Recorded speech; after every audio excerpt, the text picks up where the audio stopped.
Hey, fat fish heads! It's time for another edition of the hottest new podcast on all platforms, Fat Fish. Sit back and strap yourself in for the wildest ride on the open seas. Now, flap your fins for the fabulous Fat Fish brothers, Eric Fish Snyder and Brad Grunny Grunberg, a.k.a. Snacks. Oh, yeah. Thank you, Dave Linden. Show number 28. How you doing, Eric? I'm doing good, my friend. How are you? I'm feeling good, buddy. I'm feeling good. All right? I feel great, man. Every time I see you, I feel great. And today we have a very, very special guest. He's an old friend and just a true mensch and a talent beyond belief. Mr. John Kassir is here. Oh, boy. And there he is. Oh, my. The voice of the Crypt Keeper from Tales from the Crypt. John, thank you for being here, brother. I really appreciate it. My pleasure. Oh, my My God. pleasure. You know, just so you know, Eric, Fish, Eric, do I call you Eric Fish? Do I call you the Fish? Do I call you Scales? What do we? Well, Brad calls me Schmuck.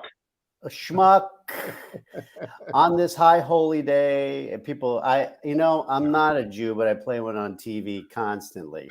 You too. But just so you know, I've never met Brad. He's been stalking me for years, and I finally agreed. He's, he thinks I know him. No, I'm just kidding, obviously. But boy, Yeah, how John. many years, Brad? I want to tell everybody how we met. John and I met way back in the day on a show called The Amanda Show. Amanda Biles, he played her father, and I played believe it or not, Fish, a hot dog vendor. Yes. So I come to the set and I go, where's my dressing room? My dressing room was in Las Vegas. I go, I'm not going there. So John goes, hey, puts his arm around me, goes, why don't you use my dressing room? Share it with me. I go, what? You're the star of the show. I shared the dressing room with John Kassir. How nice is that? He didn't want me to walk so far. He didn't want me to go to Vegas, change my clothes, and come back. So that's how we met, and we've been friends ever since. And it's a wonderful tryst. And John, I love you, buddy. Thank you. This has been fantastic. And John is the voice of many, many, many of your favorite characters. And John, could you tell us how it all started way back in the day? I think you're from Baltimore, correct? I am. There's the Ravens. Look, Fish, the Ravens. I know he's a Raider fan. He loves the boo. Yeah, they sucked yesterday. Just to throw that in there, but no, they're a great team. I grew up on the Colts, but as a kid, and then of course they got up in the middle of the night and left. I don't know how that happens. Actually, they put it in they said they packed the team as a kid. To hear that they go, well, they packed everything in a couple of Mack trucks and they took off in the middle of the night with it. And you're like, they made the players get in a Mack truck, and you're like, as a kid, you're sitting there going, how did they do that? Did the players have something to say about that? They didn't want to get in a truck. It's like, no, they took their equipment. They're going to make like another team wear their equipment. I mean, anyway, I didn't really understand it. And then of course, yesterday we got beat by the Colts. So what are you going to say? Yeah, I grew up in Baltimore and, I've been an actor since I was a kid. I got involved in all the shows and the plays and everything as a kid. I used to do circuses out of my basement for the other kids, charge a penny. And they charge 5 cents for the penny candy, kind of like they do at the movie theater, make all their money on candy, Enterprising, even back then. continued to study it. Got my degree in theater. Got my first off-Broadway show, which paid $175 a week. So found out really quickly how poorly paid you are in the theater, even in New York.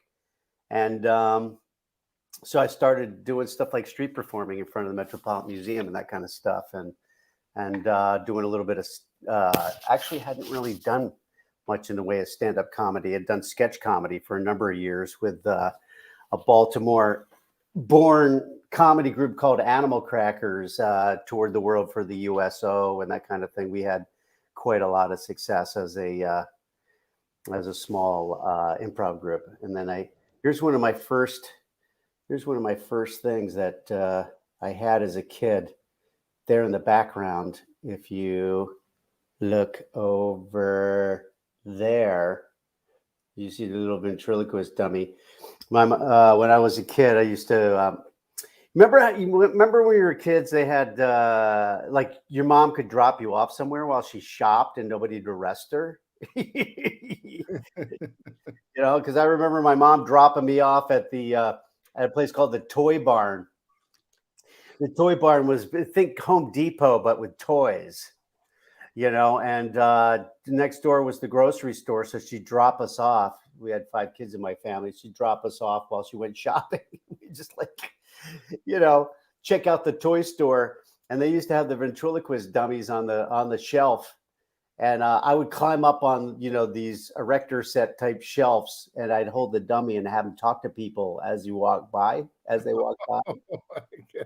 I was like, wasn't even 5 yet.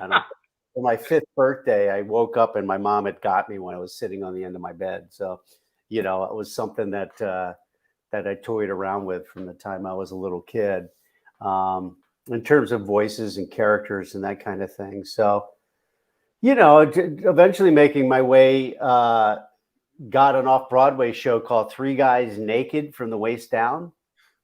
Do you remember that show, Brad? Well, I couldn't have played a part in that. It would be an embarrassment. Oh, but you could have. It was, because people thought it was like a gay review down in the village, but it was about stand-up comics. It was kind of the metaphor how a stand-up comic feels in front of the audience when they're bombing. It's like naked from the waist down.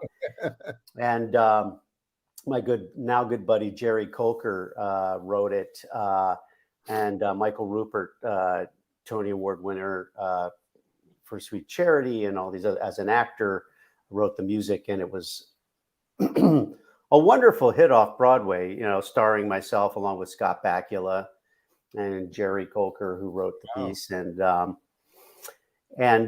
but I played, kind of like the Andy Kaufman-ish, stand-up comic whose only real reality was through his stand-up.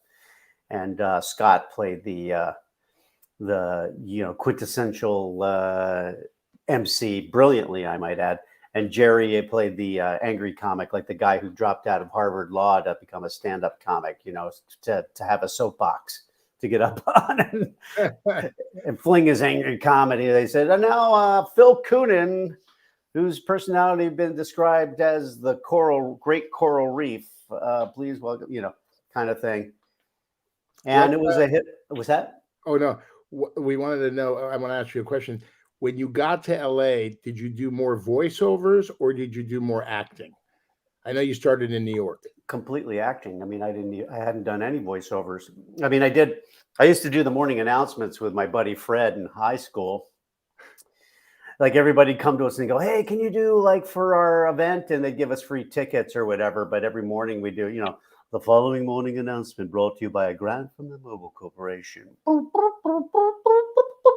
We do the whole thing, and we'd have, hey, John, Poole, George, Ringo, you're going to the Gymkhana troupe tonight. We'd imitate the teachers and that kind of stuff. So it's not like it wasn't in my blood to do voiceover work, but I had never really done any professional voiceover work until Tales from the Crypt. I was doing this play off Broadway that I was mentioning, and I got asked to do Star Search in its first season. And I was like, what is a singer? I said, this is a musical. You know, it was a musical about stand-up. Think Dream Girls, but with stand-up comics, you know? So, you know, everybody thought it was a stand-up comic because I was playing this, you know, getting some really good reviews, playing this dark, you know, suicidal comedian. And so they asked me to do Star Search, and I was like, you know, I can sing, but I can't, you know, Sam Harris was on the show at the time and he was killing it. And I was like, I can't sing like that guy. And they're like, no, we want you to come on as a stand-up comic. And I'm like, you know, I'm not really a stand-up comic, right? That's a part I'm playing in the show. They go, yeah, well, you can win $100,000. I'm like, fuck, have you seen my act? You know? So, Hey, Fish, let me tell you something about John here. You know, we know one thing. We have no game with the ladies, but with these voices and your talent, that must have been a chick magnet, Kassir. What do you think? Huh? You must have got a lot of ladies back in the day. You know, I don't kiss and tell, Johnny, but you know, Brad Grunny. Yeah. I mean, you know, it's you know, some of the women, you know, but I have the most wonderful wife. Oh my God, Vanessa, his wife. I work with her on private practice in the Loop group. She is one of the sweetest, nicest girls I've ever met. And I go, why in the fucking world are you with John Kassir? I mean, and she's gorgeous. She is gorgeous. I mean, please. I mean, it's not your personality. You must have a very large manhood downstairs. That's all I know. Because Tripod was my was my nickname in high school. You know. Oh, hey, Fish, you ask John about his your favorite role you've seen him in First and 10. Oh, go ahead, Fish. Tell him why did you? I want to talk about Debbie Does Dallas. Debbie Does Dallas. I saw John and Debbie Does Dallas, the remake. It was great. You know, it was. Well, no, you know what, John. First of all, don't start I'll rumors. get a word in edgewise. We have to be nice to Brad. Well, no, I'm joking. This is the worst holiday for Brad because he has to fast. So be very nice to him. You know? There's donuts in front of him. He's not eating them right now. We've had a lot of lunches. John, I love First and 10. I loved you, Zagreb. You were the place kicker. I'm a football fan. All right. Look at my team in back of me. We had a chance to beat the Steelers last night and help you. I was rooting for you. Just for, even talk more about for that First reason. and 10. He worked the double on Revenge of the Nerds. Yeah. He worked with Marshall Teague. Marshall Teague was great in Roadhouse. All the cast, O.J. Simpson. Talk about your role. Talk about First and 10. Yeah. Well, you know, because that, you know, going on Star Search. Am I still there? Yeah, we're here. You're cutting out, but we're okay. You guys still there? Yeah, we're here. He's in Vegas. You know how that is, John. Boy, I know. This guy. It's the heat. It's a dry heat, but you know. He lost all his money last night on the Raiders. Oh boy. Dry heat with dry humor. But you know, I was, you know, when I was talking about earlier about this show, I went on Star Search, and because I didn't have any material, I was doing all these characters and voices, and that's, you know, that kind of led to my voiceover work. But my first series that I jumped on was First and 10 on HBO, and was a fun time.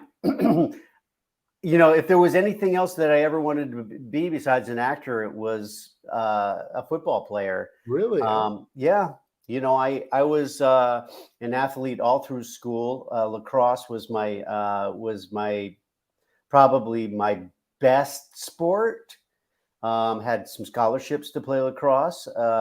Once I got out of high school, didn't use them because I was going into theater. But I was on the football team in high school, JV.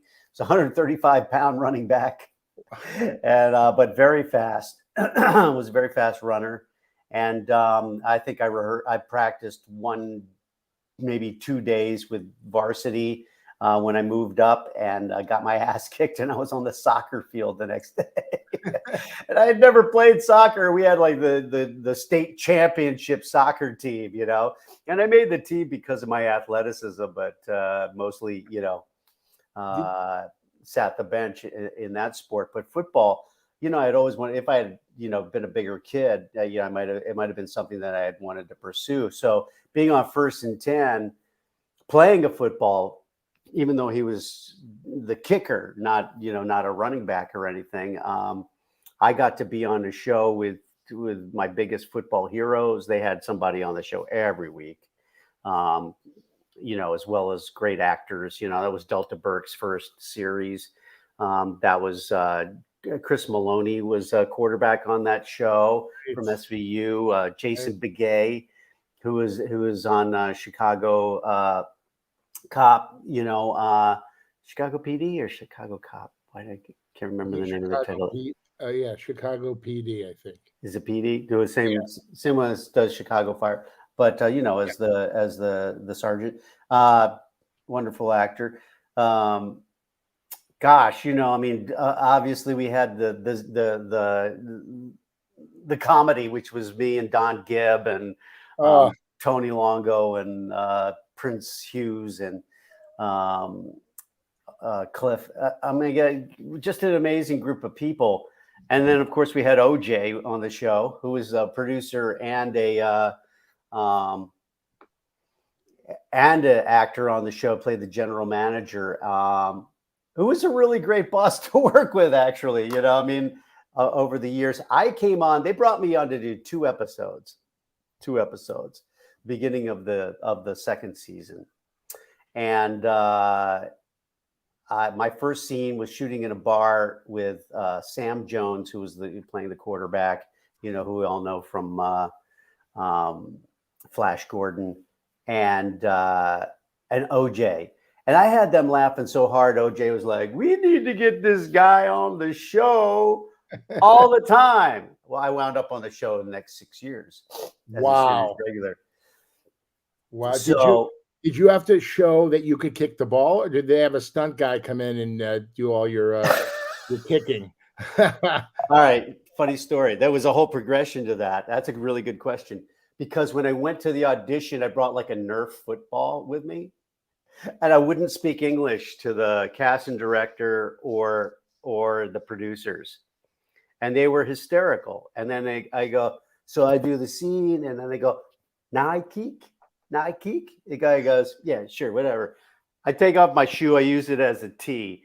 I smashed the football into his Venetian blinds, and I'm like, okay, these guys think I'm nuts. There's no way they're gonna hire me. Meanwhile, I wound up on the show for 6 years. But they brought in John Lee. John Lee was UCLA right? Kicker at the time, and he was going to I'm sorry. He had come from UCLA and started playing for St. Louis. And, you know, I mean, the guy had a leg and a half, and he came in and showed me how to, you know, because I had played soccer and stuff, I had a really good foot. I could actually kick a 40-yard field goal, not with 300-pound guys running at me, but for any of the stuff that, you know, any of the stuff where it was just me practicing or kicking, or they were showing a close up of me kicking or kicking from behind, they could show me kick a ball, you know, through the uprights 40 yards. So that was pretty good. You know, John helped me a lot in making it look legit in terms of my setup and the timing of how you would need to do it as they run down the clock and all this kind of thing. And so, yeah, I had to kick. I have a football that I was going to get as many, you know, pro signatures on as possible. I wound up with just OJ's on it. It says, you know, to my good friend John Kassir, I have that football. I was gonna give it to my brother to put in his trophy room, you know, some years ago, and then the whole you know, Bronco scene took place and the whole thing, you know, with the you never knew you never knew your boss would become a double murderer, you know. You know, yeah. People like, "Oh, how did you see it in him?" I was like, "What do you see in a person that you would see that?" You know, unless they were on a regular basis threatening people or something. But Sure. But no, they.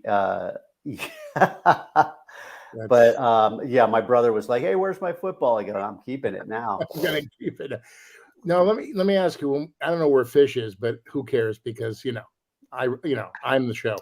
But take us take us back to when you got Tales from the Crypt as the Crypt Keeper. You auditioned. Did you have to come in and do it? Who did you do it for? How many auditions did it take to get the role? All that good stuff. Because I have a lot of friends who are in voiceover work, and especially our announcer Dave Linden.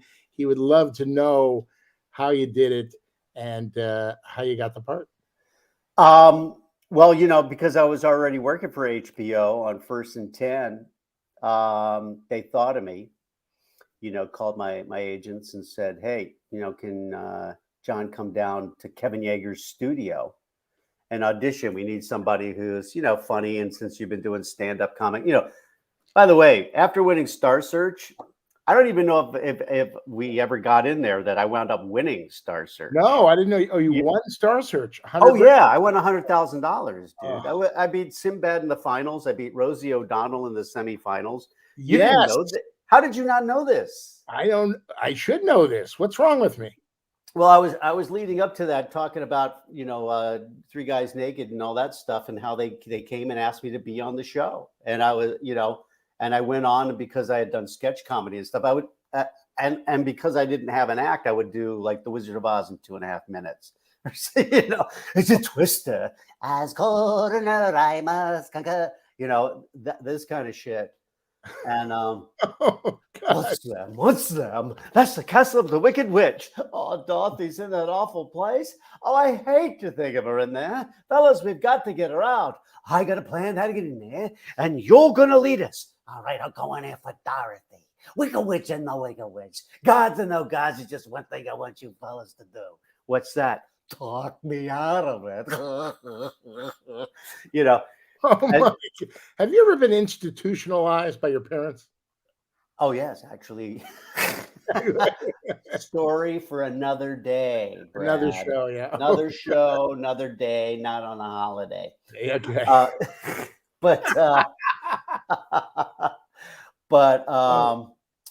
No, seriously, it opened the door for me opening. They're like, you're gonna open for Tom Jones in Vegas, they announced on the show, and I'm like, what? I can't open for Tom Jones in Vegas. They go like, why not? I go, I have no fucking act. I've just been making this shit up every week. I kept winning, and I kept having to come up with another bit, till eventually I had them like roll me out on a dolly as a 3-in-1 machine. Or I did one day I did an act where I did a send up of Star Search called John Kassir's Talent Scouts with the contestant. It was an inflatable love doll, and I did I like tape over her mouth, so when she sang, she went, oh, kind of stuff. And I didn't expect to win at that point. I mean, I didn't expect to. I was already in the semifinal, qualified for the semifinal, so I didn't expect to continue to win, because I was flying back and forth doing that show and Three Guys Naked off Broadway, and I continued to win. So, but yeah, that launched the whole thing with the voiceover thing. So they knew that I did voices in my act at HBO, and they knew that, they wanted an actor who could be funny in the way a stand-up could be, but understood the whole thing. And I was just thinking, when they called, I go, oh my God, they're making that into a show. I collected those comic books as a kid. It's controversial. HBO, of course, had a limited membership at that time, unless people were stealing it on cable. But, I really didn't have, any reservations about going in and doing it, but at the same time had no dreams of it being anything, major. So I was just excited by the fact that they invited me down to Kevin Yeager's studio to see what he was doing in making the puppet. If you don't know Kevin Yeager, Kevin also made Chucky and designed Freddy Krueger. I mean, he's one of the top guys in the business, and he made this animatronic puppet. And in fact, at first they gave him like no budget. You know, as HBO didn't give you a lot of money to start with, and it was an expensive show to do. So they had to come up with some extra money from the producers and all that. But he was using Chucky eyes because he had spare parts in his studio. And I think he thought originally that might be temporary, but it just brought so much, you know, character and panache to the Crypt Keeper that he kept it. But I got to see him, you know, some of the versions of what he was working on down at his studio. And there was some, you know, I think I remember Michael Winslow was there and Charles Flesher and a bunch of other people, but there was all these voice actors who everybody wanted this part, you know, and I didn't even think about it because I wasn't in that fraternity of voiceover actors yet, but you know, certainly was with the stand-up comics who were there auditioning, and they did a pre-read with you with a casting director. And then they brought you in to Kevin's studio, and Kevin had a little cassette player, like a boom box with a cassette recorder on it and a little lav mic that you were recording into. And he's sitting there like this, and I can tell he's just been listening all day. And it just wasn't working. And I start doing that voice, and he's like, "Oh, yeah." And he starts laughing, and I start laughing. I'm like, great. The Crypt Keeper laughs at his own jokes, you know, I'll just keep going with that, you know, blah, blah, blah, blah, blah. And I'm doing it for, he had me like the next day going in and auditioning for Joel Silver and Richard Donner. Wow. Who are, you know, obviously at that time, especially the biggest guys in the business. And, wow. And they were like, hey, we'll see you on the set, you know? And of course, as a young actor, you're sitting there going, yeah, I'll believe that when they're paying me, you know? Yeah. So when you read for Joel Silver and Dick Donner, was there one thing that you did? It was laughing at your own joke, right? And did you get to improv, or was this off script? Did you just go? Oh no, they just gave me some puns to say, and I made up all the rest. You know, for that, you know, I mean, we had great writers that wrote all the Crypt Keeper sequences and stuff, but I mean, over the years, I had to improvise conversations on radio broadcasts. You know, every season they'd set me up for 50, 60 radio interviews at drive time, you know, like Mark and Brian or some of these guys, you know, in the morning, over 2 days, I would do all these, and they wouldn't be interviewing me. They'd be interviewing the Crypt Keeper. And so I would have to, you know, like, I'd be like, as I was thinking of stuff and they were writing to me, I'd be jotting down pun after pun and stuff that we had done on the show and, you know, all this stuff. And, you know, so over the years, one thing, John, I used to do some, work in some of the clubs in Hollywood. A lot of people know that I worked at the Hollywood Tropicana Female Mud Wrestling, and, I've dibbled and dabbled. Johnny Cocktails. Yeah, Johnny Cocktails. And, one thing about it, you married the most beautiful girl in the world. But, during your younger day, I wonder, like this one girl told me, hey, baby, I'm a queen on the streets, but I'm a freak in the sheets. So I want to ask you a question, sir. Okay. Wait a minute. That's you talking, or the girl that you? That was the girl talking to me. Yeah, she was telling me how special she was. So I'm wondering, when you were dating some of these younger ladies, during your younger day, you would get between the sheets, and oh yeah. Did you ever go to the Crypt Keeper? That's what I got a bone for you.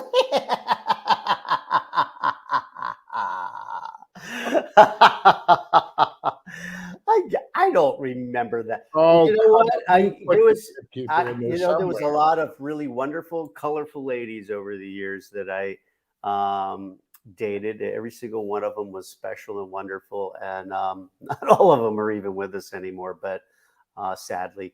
But so the Crypt Keeper, you went to the Crypt Keeper. So what you're saying to our audience today is, while you were making love to these ladies, you all of a sudden morphed into the Crypt Keeper. Give me a little bit more of that. That's what I wanted to hear. They were not. They were that. That's not true. But I'll go with it. Go with it. I love a ghoul who'll give you head and then let you keep it. Yes, Johnny. Yes. Oh my goodness, this is crazy. No one ever asked you that question, right? No, actually. I mean, no, people did. It was like, did you ever, romance women with the Crypt Keeper voice? There were. I mean, I didn't. I never really dated fans, so it wasn't like, can you do the Crypt Keeper voice for me? I'll do that. Whatever you just said. If you, no, I mean. And early on, most of the time, I was always the kind of guy that was looking for a relationship, somebody who I could really have as a partner. I mean, I was a busy person once I got established. I mean, when you're a young actor in New York, and you're not making any money, you don't really date a lot because you don't really have anything to bring to the table. It's like, oh, let's go out to dinner. I don't have any money to take you out to dinner. I hid some money in my apartment. We can go have a slice downstairs, Let's see. I made about $600 street performing last week. We can go out to dinner somewhere, But, what's interesting about you? I feel that you've just kind of winged your career. You know what I mean? Like, for instance, like thrown it away. As an actor, we're taught just throw it away. Don't think too much about it, and you'll talk yourself out of your audition. But you just seem like the guy, because you started as a young performer for your friends. You just kind of wing what you do. It's wonderful. I just love it. I mean, oh, thanks. I mean, it's obviously very hard work. You see, again, if you're, in New York, I started. I mean, I moved to New York to do my first off-Broadway show. I got an off-Broadway show. It was offered to me by Paul Berman, who was the head of the theater department where I studied at Towson University, which is now Towson University in Baltimore. And he was really wonderful. He'd come out of the group theater from years ago. He would bring in, amazing playwrights and was invited to direct 2 world premieres by Eugene Ionesco, who did Rhinoceros and all these really great plays and of the absurd, which was a huge honor for him. He did one at the university, and then they were doing one at the Guggenheim Museum in New York as an off-Broadway production in the Frank Lloyd Wright Theater there. And, so he offered me a part in that, and I moved to New York based on that. And like I said, paid $175 a week. I was living in a 1-bedroom apartment with 3 other people in order to be there and do that.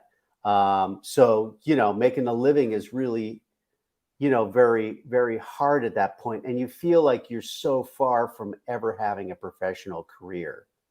I mean, literally, my idea of it is that whatever I did, I wanted to continue to perform and make my money performing, whether it was street performing, whether it was, if somebody asked me to come, do mime at their kid's birthday party, I would do it because it was performing. I did singing balloonograms because a friend of mine had a business doing that. I had a helium tank in my, I spent most of the time going, all right, guys, come on over. Let's get high and hang out here in New York. But I remember my first singing balloonogram was to Leroy Neiman, the artist who did all the sports art and the Playboy bunny in the little joke part of the Playboy. And, I mean, he had like one of the most amazing apartments you'd ever seen at the Hotel des Artistes in New York. And I remember auditioning, coming in to deliver him a balloonogram, and he was so tall. I was like, oh my God. I think they probably told him we weren't supposed to talk. We were supposed to come in and do mime but I started a whole conversation with him, but probably got in trouble for it too. But, I wanted to make my living as a performer. And I mean, you imagine yourself to go down one avenue And it's not that I just threw it away. It's that I listened to the paths that were offered to me. And, the Robert Frost poem, "Two roads diverged in a wood, and I took the path less traveled, and that's made all the difference." Of course, that path you need a machete because it's also overgrown. But, who have you worked? Who haven't you worked? You've had an incredible career. You've done so much. Who and what would you like to do before it all, comes to an end? You retire one day. Is there somebody you want to work with, an actor or a performer? Or... Gosh, is that a good question? Besides it's a tough one. It's a tough one. I mean, I've obviously. I mean, my first network series was with Sid Caesar. People are like, "Sid Caesar, was he alive when you were that age?" I was like, "Yeah." He was in his 70s and still extremely funny. And they did kind of like a Broadway Danny Rose kind of series. And I played the young comic hanging out with the older comics. And it was Sid Caesar and Jan Murray and wow. Maurice Hines, the Hines brothers, and Arlene Galanka, and Guy Marks, who was, look him up, you'll go, oh, that guy. But and I played the young, and Annie Golden, from she's been in all kinds of stuff recently, Orange is the New Black and everything, but was at the time was a darling on Broadway doing Leader of the Pack and wonderful shows. And we were the two young people on the show who were being mentored by these older actor comics and stuff. And so from there, my whole career was working with some of the most amazing people. I remember auditioning for Carol Burnett for her last sketch show that she had done, which didn't really do very well. I don't think she didn't find her Tim Conway and Harvey Korman during that setup. But I remember going in and auditioning for her. And I got the same thing. At the time, you're sitting there going, well, they want to see the best you can do, but they don't necessarily want to see the best you can do. They want to know that you can play second banana, third banana, and that kind of stuff too.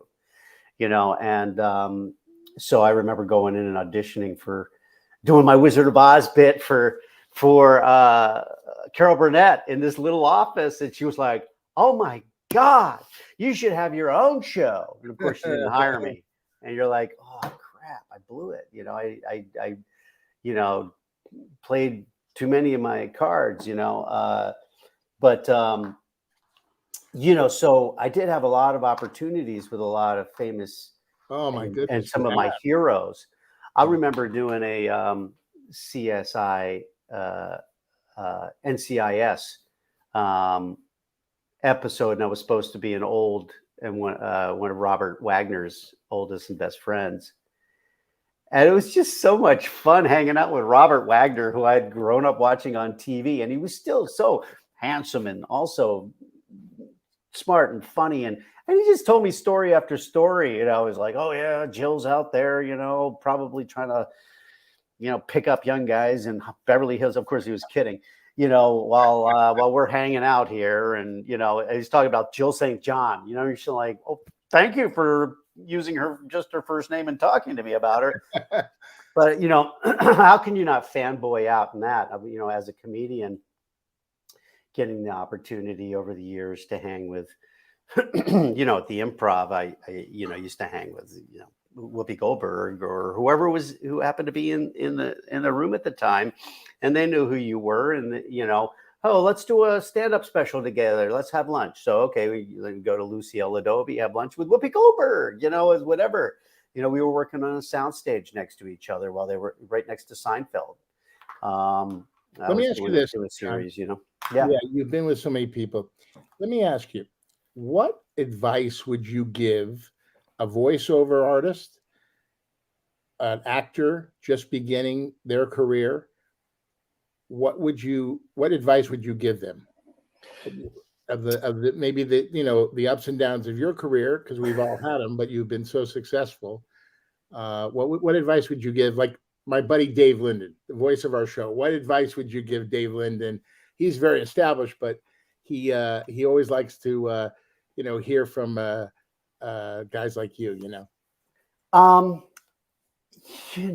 mean, honestly, this, Brad, everything, the entire template has changed. I'm not even sure I would know how to approach my own career now.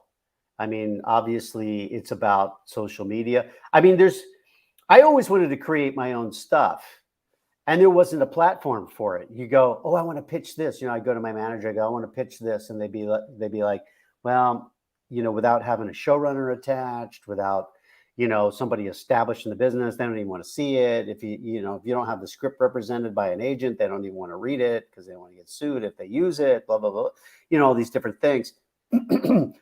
Now there is so many venues for you to do anything you want, Yeah, you may not have the money to do it, but it's a lot cheaper to shoot something on an iPhone than you would have had to shoot back in the day. You would have had to shoot it on film.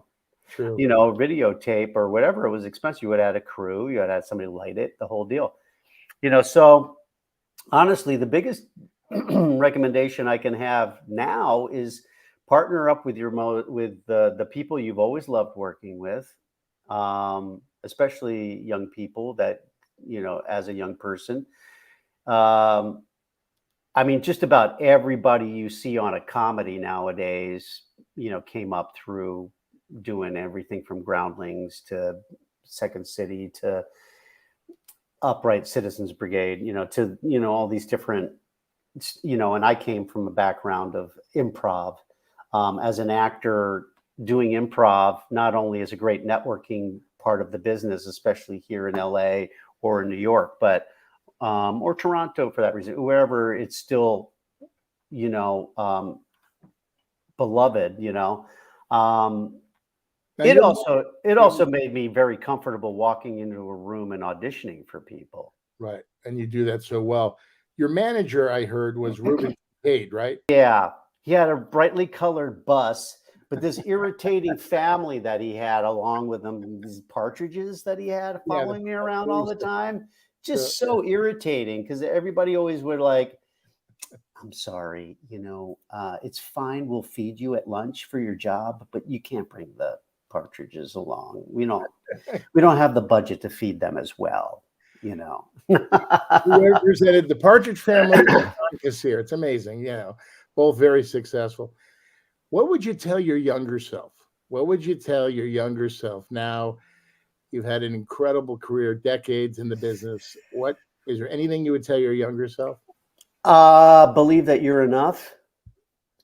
Definitely. That's the one thing. I mean, I could become anything they asked me to become, but I didn't believe that just me was interesting enough for them to hire. And really, so many projects that I auditioned for, they just wanted me. They wanted, that the one thing I really love about young actors these days is the examples that they've had from other actors allows them to believe that really them being themselves is as interesting as anything else, and that's what they're going to get hired to be. Doesn't necessarily make them versatile and ability to do other things, but outside of that, but that doesn't matter. You can show those talents later if you get the opportunity. For me, because I came up, here I was trying to become a serious actor in New York, and I wanted to be the next Dustin Hoffman or whatever. And the next thing I know, I'm winning Star Search, which isn't something that I even ever thought that I would ever do. Right. But knowing that it was an opportunity to get me from street performing in off-Broadway theater in New York to TV series and sitcoms and showing that I could act. I mean, at first people are like, well, he's a stand-up comic. He's not really an actor. So, and then of course I fought for years to try to get people to believe that I was an actor, not a stand-up comic. And then they were hiring all the stand-ups to give them their own shows. And they're like, well, you're not really a stand-up. You're an actor playing a stand-up and blah, blah, blah, So it was kind of a weird thing that I did. I always thought that I wanted, when it started coming to me, that I wanted to be, hugely known and famous and be able to do whatever I wanted. And then realize that's an easy way to get yourself to become a flash in a pan too. It's like, if you can't maintain that like your entire career, forget it, you're gone. Whereas somebody with a career like mine, where you try to cull everything that you feel you have the talent to do, and make opportunities. There was so many different things I had going on at the same time, all the time, that it kept me working for the last 44 years as an actor. Wow. And, but honestly, I would have loved to have landed some of those roles playing myself when I was younger. And I just didn't, it's not that I didn't know how to do that. I just didn't believe that's what they wanted from me. After winning Star Search and that kind of thing, they go, "Oh, you're going to be the next Robin Williams." I was like, nobody can be the next Robin Williams. Right. I could be the next John Kassir, but Robin Williams is unique unto himself, as unique as you can get. And, I'm unique too, but, I interpreted that to mean I'm supposed to come in and bounce off the walls in an audition for something that doesn't require that. Be yourself. Like I just got in the last part I got before our strike, and thank God it's ending, I hope, for the actors. It did for the writers. I got Curb Your Enthusiasm, and I went to self-tape. My buddy Steve Richard Harris is the best guy. And I told him, "You're going to be Larry David, and I'm going to be Jonas the Riffer guy, and I'm going to get this." And I brought myself, oh my God, look who's back. I brought myself to the role, and I got it.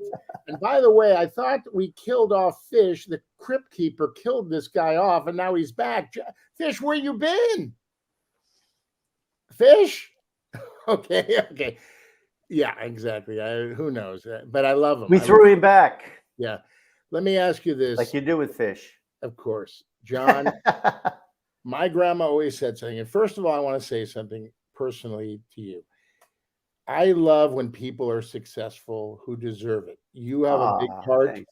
You're a mensch. You're just a salt of the earth. And I'm just happy for your success. And I know it will continue. And I'm going to give you a great line from my grandma. Helen Nanny Klein would say, "John Kassir, you should only sei gesund." Okay? So that's how we're going to end this. And do me a favor, John. Could you do me the pleasure of take us out with the Crypt Keeper? Give me a good Crypt Keeper, something in the sheets, in the bed. Here we go. Be careful what you ask for, kiddies. You may get it.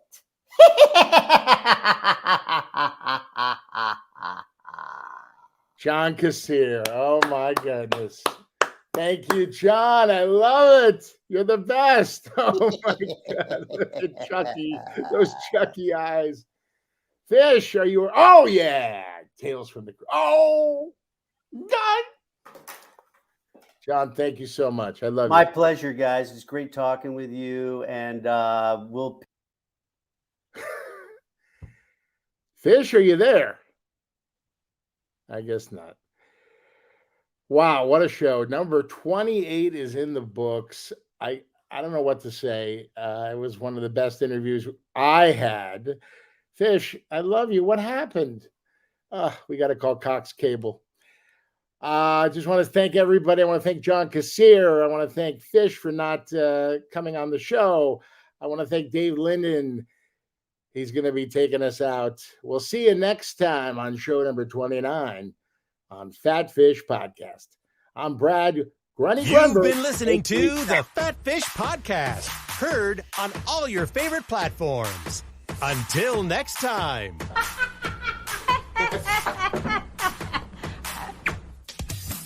You've been listening to the Fat Fish Podcast, heard